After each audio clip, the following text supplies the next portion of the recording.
விவேகானந்தர் அறிவுரை. இந்தியாவில் உள்ள எல்லா தீமைகளுக்கும்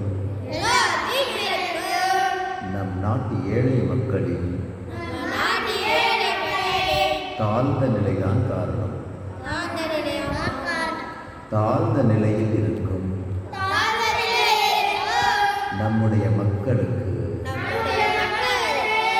நாம் கல்வியை அளித்து இழந்துவிட்ட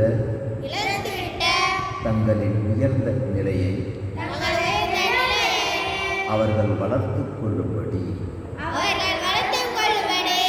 செய்ய வேண்டும். இதுதான் நாம் இப்போது செய்ய வேண்டிய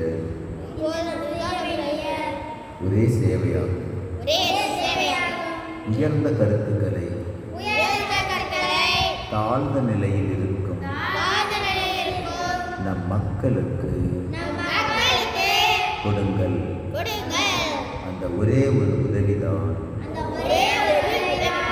அவர்களுக்கு இப்போது தேவைப்படுகிறது. பிறகு அதன் விளைவாக மற்ற நன்மைகள் எல்லாம் தானாகவே வந்து சேரும்.